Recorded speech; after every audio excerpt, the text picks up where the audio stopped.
It's like we're living in some dystopian science fiction novel. You know what I mean? You've been activated. Is that a prospective recruit I see there? Might be. What's up?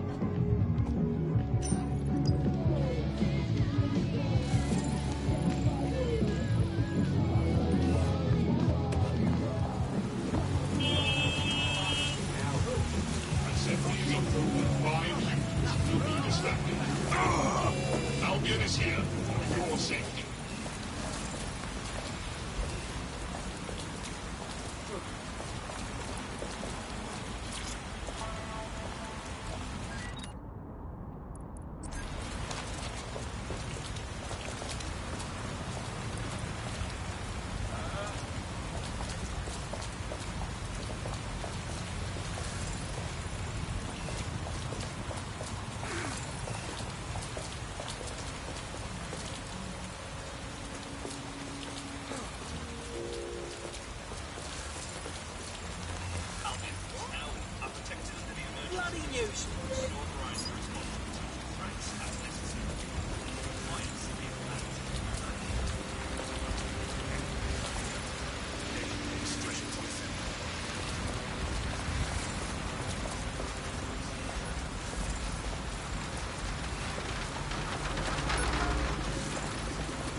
test rallies are not permitted.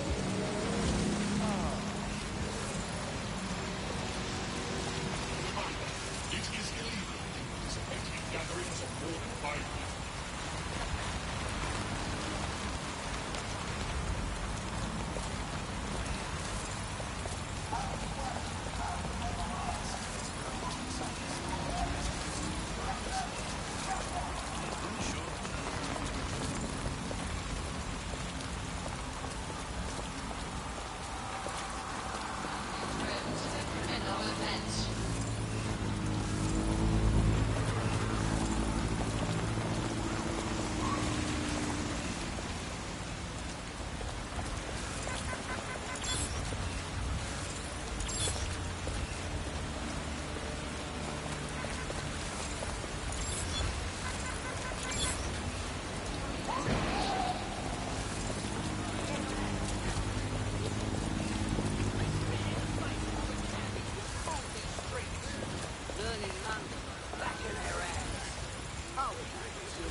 excursions to essential travel only.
damn it! What's that? My day. Probably talk for hours about the rise of the AI system. It's easy to forget about its Suck origins. him off, dumbass.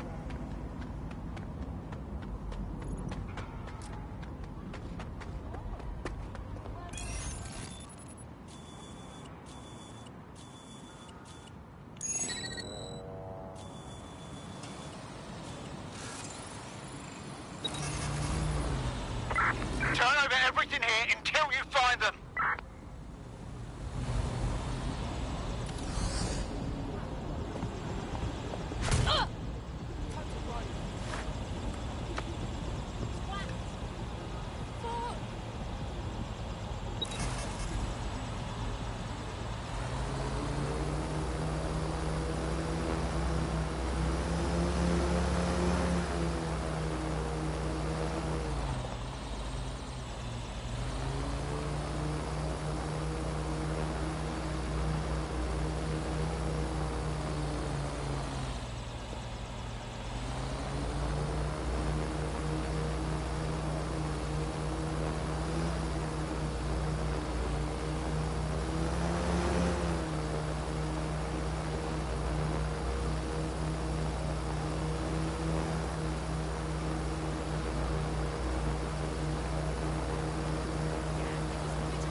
Hello, Resistance fans. You're listening to the Bug Podcast, the objective voice of objection for this most objectionable world. I am Andy, not my real name, so good luck finding me, Monsieur Bloom. My real name is, in fact, Andrew, and I live in, note this down, a deluded pseudo-reality of my own making, which is, in fact, the most densely populated place on Earth these days. Overcrowded, some might say. Joining me, as always, my next-door neighbour in these Netherlands of nonsense. It's Alice. Yes, indeed, it is Alice. Alice, who the bleep is Alice? I am not going to tell you that, but you can just sort of sense it from the timbre of my voice. Let's spin the wheel and find out where we're getting today's news from.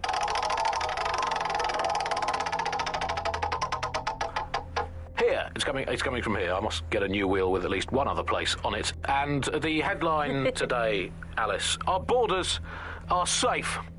We can all sleep easy in our well-bordered beds. 4,000 illegals were deported last month. These illegal people breaking the law just by existing. And, of course, illegality is contagious. It can osmose through your skin just by standing next to an illegal person. So we've got rid of 4,000 of them. My question for you, Alice, is why only 4,000? Is that really enough? I will not feel safe until at least another 75 million people have been deported from this country, and I'm here in Britain on my own. As a bleeding heart lefty, Andy, I would normally be outraged about this, but really I think mass deportation is a very handy way to break up with a partner. I'm sorry, baby, I love you, but an anonymous source has reported you for snoring really loudly in a French way. So, everyone out. No exceptions, Alice, not even you. It's for the good of the country. Everyone out. Unless you can prove that your family are in the background on the Bayeux Tapestry cheering on King Harold at the Battle of Hastings in 1066. Get out. Actually, that's not British enough. Unless you can show, unarguably, that your direct bloodline is untainted by anything since before the Romans. Actually, scratch that. Unless your direct ancestor was personally responsible for building Stonehenge, get out of my country. I guess when you look at it, you know, the best ways to stop immigration, apart from, obviously, the end of the world, to make the place you want to stop people coming to as unpleasant as possible. Well, we absolutely are doing that, Andy. Well, you know, fair play to the government for helping us with that. Another option, extend the White Cliffs of Dover. They've been resting on their laurels for too long. Very inefficient, it turns out, as a means of stopping immigration. We need to extend them by about another 11,000 miles, the full wrap around Great Britain, and they could do with being about 1.5 kilometres higher as well, with a special greasy coating to stop people clambering over the top or however they get in. Here's a quick joke for you, Alice, about immigration. Did you hear the one about the woman who went into the immigration processing centre and was ever seen again? No, Andy, I didn't hear that one. Boom. Set up, punchline. Classic. For those of you unfamiliar with it, the Immigration Processing Centre is, of course, where so many of our guests to Britain go for a longer than desirable game of involuntary hide and seek. You are listening to The Bug. I will conclude by saying, out of all the things wrong with Britain today, I think immigration is right up there, Alice. When you think of all the health professionals we've stolen from overseas over the years here in Britain, it's quite possible that all these people are just coming here to try to get an appointment with their local doctor. Yes, Andy, certainly as someone who came from the expanded arm of the empire when Britain was still reaching out rather than folding in on itself, most of us just come here to visit our stuff in the museums. It's the British way.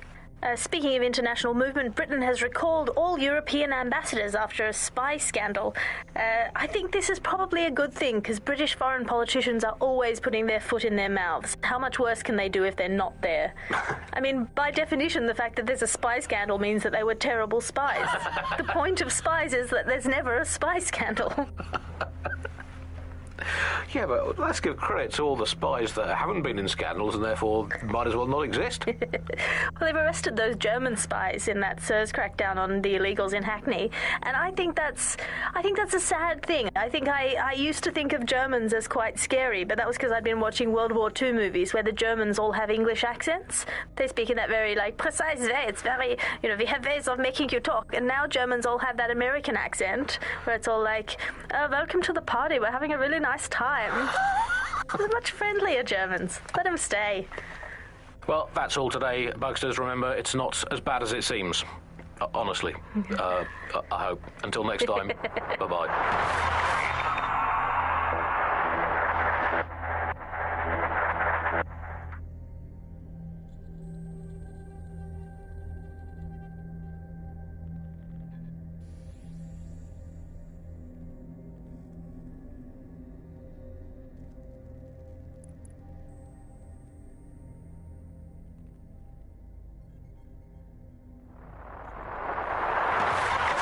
You're listening to The Bug. May cause nausea, vomiting and headaches. Hello Britain, this is The Bug, the show that holds up a mirror to the world and smashes itself on the head with it in despair. I'm Andy, joining me, as always, Alice, and... I deny everything. Just a good state of existence. Some good news, at last. There are no medicine shortages, according to the government. None at all. There have been various allegations about that. It turns out they are all fake news, trademark. There are none. There are no shortages of medicine. Don't take it from me. I'm not a medical supply expert. Take it from our beloved government. It's fine. In fact, I'm going to read between the lines here and actually say there's probably... There's too much medicine, if anything. Just medicine. You can't move for medicine. In fact, just this morning, I tried to pour some cornflakes into a bowl for breakfast and out tumbled a 12-month course of immunosuppressants, corticosteroids, and anti-retrofungal neurodilatory estrogen spermatotropic fruit pastels. The people claiming there are medical shortages are probably high on lots of medicine that they've been given. I, for one, believe that there are no medical shortages, Andy. Just last week, I went in with a broken arm and they suggested it might just be extreme period pain and prescribed me a drink of water and an astrology chart. We can't be too far away from them just prescribing stiff upper lip like they did in the Blitz. My uncle had a leg removed due to diabetes. They halved his insulin because they said there was less of him to be diabetic. So, anyway, people, don't believe what you read or hear about there not being enough medical drugs to go around. It's not true. It's hospital hogwash, it's pharmaceutical flim-flam, it's medical mendacity, it's Hippocratic humbug, it's nonsensical narcotic nincompoop. I think I've made the point. Do not believe the news telling you that we've run out of medicine, nor should you believe the empty shelves at the chemists. They're also lying. Do not believe your doctor saying, sorry, we're fresh out of that, you're going to have to eat a carrot and pretend. And do not believe your own cobweb-ridden medicine cabinet at home. It might look empty, but it's not, for it contains the only medicine any of us truly need. Stirring music, please, producer Chris. Freedom. The medicine of British freedom and the analgesic knowledge that however ill you may be, Bloom are keeping an eye on things for you. I'm investing heavily in the placebo effect right now. You're listening to The Bug. Obviously, I don't entirely mean that, because what is the first rule of the third millennium? If someone in power tells you something is fake news, what is it? Correct. A 110% cast iron, tungsten-coated, granite-scented, cosmically immutable, scientifically unarguable fact. But surely, Alice, the more important question for all these medicine freaks whinging on about feeling a bit poorly or having a fatal but curable illness and slowly dying unnecessarily is this. Do we actually need medicine? If you today got diagnosed with a potentially fatal illness, would you not look around at the nation that we've become and think, hey, Doc, put your life-saving treatment down. I'm going to take this free one-way bus out of here. Now hold that pillow over my face until the twitching stops. I just don't think we should think of it in such a negative way. Don't think of it as a medicine diet, Andy. Think of it as a series of healthy lifestyle swaps. Swap out anti-inflammatories for antacids. Swap out the iron lung for the aluminium lung. Swap out MRI machines for Mary machines, which is just a lady called Mary telling you you're fine. Obviously, critical shortages are as much part of our daily lives, our society and our culture today as things like football, music and complaining about the weather used to be in the old days. And, well, food shortages, we just learn to live with them, don't we? And there's a lot of positives as well with all these food shortages. I mean, we were eating too much anyway. As a nation, the government's just helping us live healthier lifestyles. It's so hard to diet on your own, isn't it? You need the support of a friend or a loved one or a government or collapsing social infrastructure. Positive too, meat, very bad for the environment. So we're actually rebuilding the polar ice caps every time we eat a scrap of lettuce. Positive three. The human race had already cooked all the recipes it needed. There was nothing more to be done with food. We've done that. We can tick it off. We've done it. I was bored of food anyway. I've been eating it all my life. If you've been doing the same thing 3 times a day, 4, sometimes 7, or even 8 times a day, you're bound to get bored of it. And also, final positive, no more meal times. Frees up all that extra time for appreciating all the selfless hard work that Albion do to keep us all safe here in Britain. Well, as you say, Andy, people are drawn to novelty, and everyone's had breakfast once. Why you got to keep having it again and again? Boring, repetitive. There's enough of that in life as it is. You are listening to The Bug.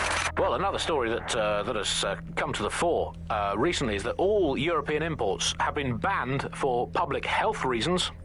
Which is great news. I mean, at least we can get ill eating good, home-produced, locally sourced, British, industrially unsafe food. That's something we can all cling to. Public health reasons, those are curious words. Alice, I don't know, is that in case the public gets too healthy eating all that Mediterranean muck? Let's have British food for British tummies. Spelt, nettles, and rabbit. That's all we need. That's all we need in the glory days. Everyone round to Nigel's for dinner. Yum, yum. Who needs Italian olives when you can eat pickled rubber bands in a soup of regret? Who needs a nice cheese when you can eat a lukewarm, unspecified rat meat pie with 0 spices? Sand, nettles, and bits of dead fox. That's all we needed to eat in the glory days. Let's make Britain great again. That's all from the Bug today. Good night, sleep tight, and make sure the bed bugs do bite.